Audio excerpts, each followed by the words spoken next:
Persebaya harus puas bermain imbang 1-1 melawan PSM Makassar di Stadion Gelora Bung Tomo, meski mendominasi sepanjang laga pekan ke-9 Liga 1 2024/2025. Pelatih Paul Munster menyebut penyebab kegagalan timnya adalah lemahnya penyelesaian akhir. Menurut statistik PT Liga Indonesia Baru, Persebaya menguasai 71% permainan dan menciptakan 10 peluang, lebih banyak dibandingkan PSM yang hanya membuat 7 peluang. Persebaya melepaskan 12 tembakan, dengan 4 diantaranya tepat sasaran, namun hanya 1 yang berbuah gol.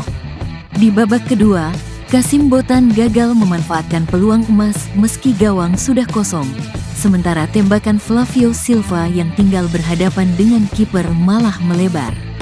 Babak kedua kami bermain sangat baik, tetapi satu-satunya masalah adalah penyelesaian akhir, kata Paul Munster. Finishing menjadi masalah serius bagi Persebaya. Dari 9 laga, mereka hanya mencetak 8 gol, terbilang minim dibandingkan tim-tim papan atas Liga 1. Bali United, meski baru bermain 8 kali, sudah mencetak 12 gol, sementara Persib Bandung dengan 1 laga lebih sedikit telah mengemas 15 gol. Kami kecewa dengan hasil ini, pungkas Paul Munster. Ungkapan kekecewaan atas hasil imbang juga disampaikan oleh pemain Persebaya, Ardi Idrus. Jujur saya sama teman-teman yang lain sangat kecewa, kata Ardi Idrus. Hasil imbang ini membawa Persebaya memuncaki klasemen sementara dengan 18 poin, menggeser Bali United yang baru mengoleksi 17 poin dan belum bermain pekan ini. Persib Bandung dengan 16 poin juga masih menyimpan 1 laga dan berpeluang menyalip posisi Persebaya. Pokoknya gak ada kata lain lagi, kami hanya butuh waktu untuk bangkit di pertandingan berikutnya, pungkas Ardi Idrus.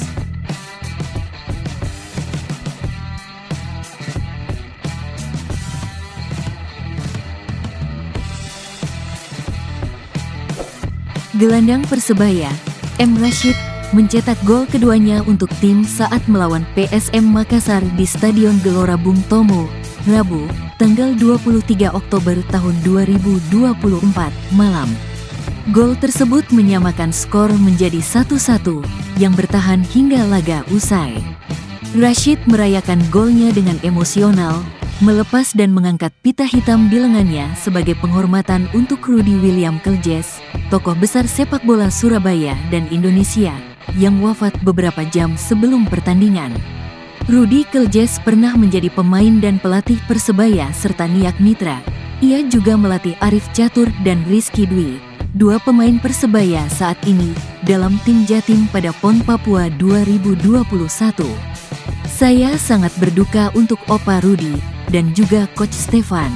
Gol ini saya persembahkan untuk mereka.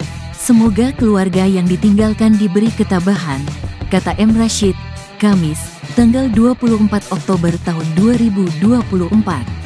Stefan yang dimaksud Rashid adalah Stefan Keljes, anak Rudy Keljes yang biasa disapa Rashid Opa Rudy. Rashid mengenal dan dekat dengan mereka berdua saat membela Bali United musim lalu. Di sana Stefan menjadi asisten pelatih. Kedekatan itu pula yang mendorong Rashid melayat ke rumah duka di Surabaya untuk memberikan penghormatan terakhir kepada Opa Rudy. Saya datang untuk memberi penghormatan terakhir kepada Opa Rudy. Beliau sosok yang sangat baik dan selalu memberi saya motivasi sebelum pertandingan. Anaknya, Stefan, salah satu pelatih terbaik yang pernah bekerja dengan saya, jelas Rashid. Selain sering memberikan motivasi jelang pertandingan, Rashid menyatakan punya banyak kenangan indah lain dengan Opa Rudy, salah satunya menjelang dia bergabung Persebaya. Beliau meyakinkan saya untuk mengiyakan ketika Persebaya memberikan penawaran, pungkas Rashid.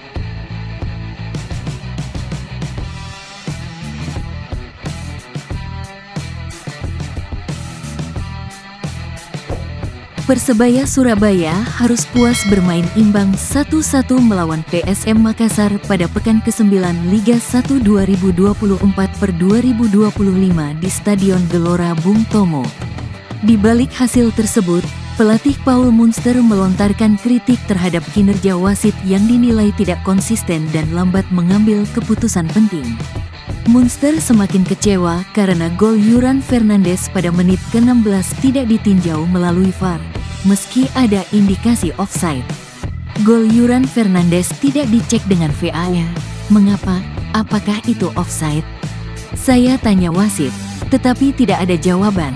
Wasit tetap membiarkan situasi berjalan tanpa kendali, ujar pelatih asal Irlandia Utara itu. Munster juga menyoroti penggunaan VAR di Stadion GBT yang dinilai tidak optimal. Selama melatih Persebaya, ia belum pernah melihat wasit memanfaatkan layar VAR untuk meninjau keputusan penting. Coba amati, setiap kali kami bermain di GBT, wasit tidak pernah mengecek layar VAR. Sementara di stadion lain, wasit selalu menggunakan VAR untuk memeriksa keputusan-keputusan krusial.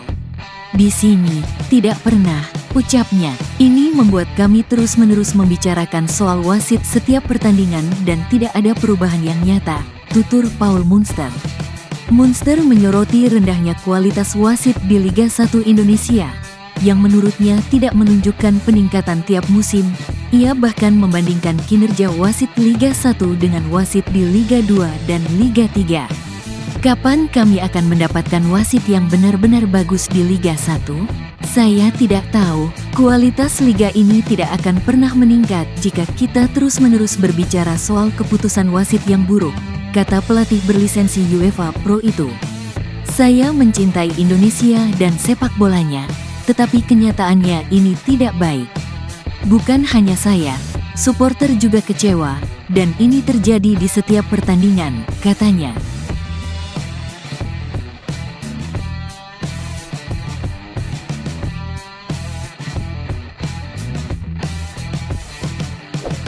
Pelatih PSM Makassar, Bernardo Tavares, mengakui timnya beruntung bisa mencetak gol di awal babak pertama meski kondisi pemain belum optimal. Usai laga imbang melawan Persebaya di Stadion GBT, Tavares menyebut pertandingan itu tidak mudah karena beberapa pemain tidak berada dalam performa terbaik. PSM berhasil memanfaatkan transisi ofensif untuk mencetak gol pertama. Namun Persebaya menyamakan kedudukan lewat gol Mohamed Rashid di akhir babak pertama. Tavares juga menambahkan bahwa sebelum PSM mencetak gol, Persebaya sempat menciptakan 2 peluang dengan 1 tepat sasaran. Setelah kami unggul, Persebaya bermain lebih baik dan mencetak gol yang penting di penghujung babak pertama, katanya. Tavares mencatat perubahan permainan di babak kedua, di mana Persebaya menunjukkan kualitasnya dengan memanfaatkan pemain cepat seperti Flavio Silva dan Ardi Idrus, yang memberikan tekanan lebih kepada PSM. Meskipun target utama timnya adalah meraih kemenangan, Tavares menganggap hasil imbang ini masih cukup positif. Kami beruntung bisa meraih 1 poin di stadion dengan fasilitas dan suasana yang baik ini, tambahnya. Ke depan, Tavares berencana meningkatkan performa tim agar lebih kompetitif di pertandingan Liga 1 Indonesia selanjutnya. Ia berharap timnya bisa berkembang lebih cepat untuk meraih hasil yang lebih baik. Kami akan terus berusaha mengembangkan permainan agar meraih hasil yang maksimal di laga berikutnya, ujarnya.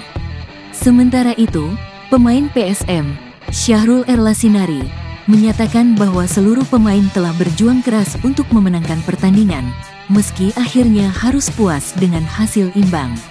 Alhamdulillah, kami masih bisa mendapatkan 1 poin, meski semua pemain sudah berusaha keras untuk menang, tuturnya.